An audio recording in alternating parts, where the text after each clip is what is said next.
নাহমাদুহু ওয়া নুসাল্লি আলা রাসূলিহিল কারীম, আম্মা বাদ।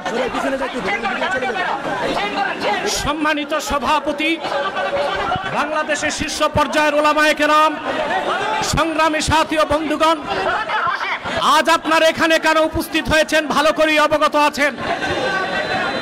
গত ২৪-এর ৫ই আগস্ট পরবর্তী আমরা চেয়েছিলাম একটি সুন্দর বাংলাদেশ, যেখানে থাকবে না বেইনসাফ, হানাহানি, সন্ত্রাস, খুন খারাপি। হাজারো আলেম ওলামা, পীর মাশায়েখের রক্তের উপর ভেসে এসেছে অভ্যুত্থান পরবর্তী বাংলাদেশের এই অভ্যুত্থান। অথচ আজ এই স্বাধীন বাংলায় সবচেয়ে পরাধীন হচ্ছে ইসলামপন্থীরা। তাদেরকে জঙ্গি তকমা দিয়ে পরাজিত পতিত ফ্যাসিবাদী সরকারের ভাষা এখন শোনা যাচ্ছে বর্তমান সরকারের কিছু দায়িত্বশীলদের মধ্যে। যেভাবে ১৬ বছরের ফ্যাসিবাদ ভেসে গেছে, আরেকটা বিপ্লবের তরে মার্কিন দালাল যারা বাংলাদেশে মার্কিন এজেন্ডা বাস্তবায়ন করতে চাও তারাও ভেসে যাবে। প্রিয় ভাইরা, আপনারা দেখেছেন জাতিসংঘের বিতর্কিত মানবাধিকার কমিশন ঢাকায় কার্যক্রম শুরু করেছে। আমরা এটা চাই নাই। পৃথিবীর ১৬টি যুদ্ধ বিধ্বস্ত রাষ্ট্রে জাতিসংঘ মানবাধিকার কমিশন কাজ করে। আমার প্রশ্ন, বাংলাদেশ কি যুদ্ধ বিধ্বস্ত না স্বাধীন বাংলাদেশ? তাহলে এখানে জাতিসংঘের মানবাধিকার কমিশন কেন? তাহলে বোঝা যাচ্ছে মার্কিন দালালরা বাংলাদেশকে যুদ্ধের দিকে ঠেলে দিচ্ছে।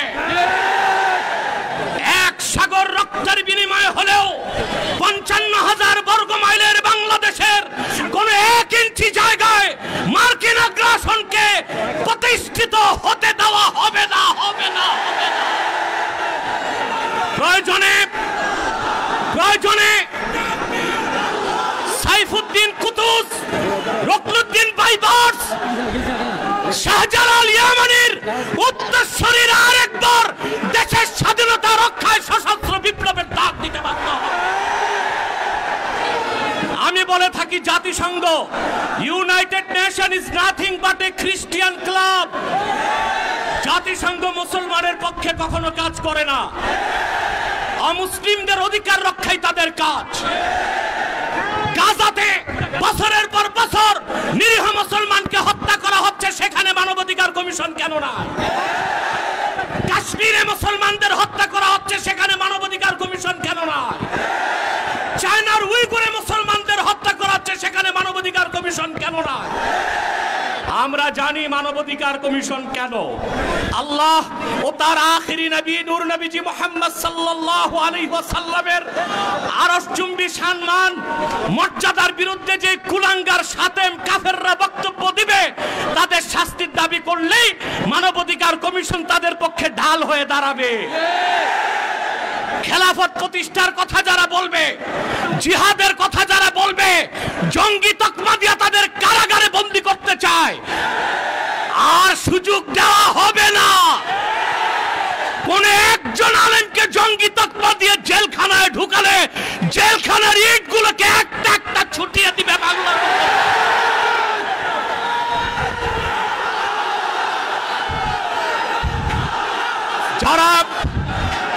যারা শরিয়া রাষ্ট্র চায়, যারা জিহাদে বিশ্বাসী, তাদেরকেই পশ্চিমারা জঙ্গি বলে। আর যারা বুলেট নয়, ব্যালটের পূজারি, ওইসব পীর আর মৌলবীদেরকে পশ্চিমারা মডারেট মুসলিম বলে। তারা মডারেট মুসলিম না, মুনাফেক মুসলিম। প্রিয় ভাইরা, জঙ্গি শব্দের উৎপত্তি কখন থেকে? টুইন টাওয়ার হামলার পর থেকে পশ্চিমারা প্র্যাকটিসিং মুসলিমদেরকে প্রশ্নবিদ্ধ করতে, জিহাদের বিরোধিতা করতে জঙ্গি শব্দ আমদানি করেছে। আর পশ্চিমাদের পা চাটা গোলাম প্রথম আলো কর্তৃপক্ষ এই জঙ্গি নাটকের পক্ষে তাদের বুদ্ধিভিত্তিক সহযোগিতা করেছে। সেজন্য আমি বলবো, মুজিবের ৩২ নাম্বার যদি ভাঙ্গা যায়, প্রথম আলোর অফিসকে মাটির সাথে ঘুরায় দিতে হবে। এটাই বাংলাদেশের আলেমদেরকে জঙ্গি তকমা দেবার ন্যারেটিভ তৈরি করে।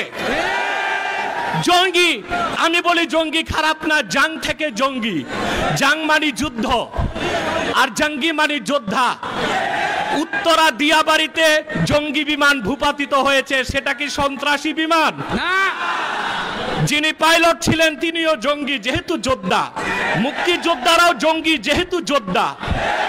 এই শব্দটার অপপ্রয়োগ বাংলাদেশে শুরু হয়েছে শুধু ইসলামী রাষ্ট্র যারা প্রতিষ্ঠা করতে চায়, জিহাদের পক্ষে যারা, তাদের কণ্ঠ রোধ করার জন্য।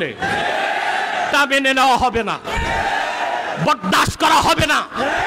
এই মহাসমাবেশ থেকে ডক্টর ইউনূসকে বলছি, কান পেতে শুনে রাখুন, আপনার হালুয়া রুটির ভাগ যারা খায় আপনাকে তারা বাঁচাতে পারবে না। অনতি বিলম্বে উলামায়ে কেরামকে জঙ্গি তকমা দেওয়া বন্ধ করতে হবে। যে সমস্ত নির্যাতিত আলেম কারাগারে আছে তাদেরকে মুক্ত করে দিতে হবে। আর জাতিসংঘের বিতর্কিত কমিশন কার্যক্রম বন্ধ করতে হবে, নতুবা আমরা মার্চ টু যমুনা দিতে বাধ্য হব। আর অন্যান্য নেতৃবৃন্দ আছেন, তাদের বক্তব্য আপনারা শুনবেন। আমি আপাতত বিদায় নিচ্ছি, আপনাদের সহযোগিতা চাই। পিছনে যারা আছেন এখনো সামনে জায়গা আছে, আপনারা যেতে পারেন। আর একটু ফাঁকা করে দাঁড়ান, নতুবা হিট স্ট্রোকের সম্ভাবনা আছে। একটু 2 হাত পিছনে চলে যান, মিডিয়াকে সামনে আসার সুযোগ করে দেন।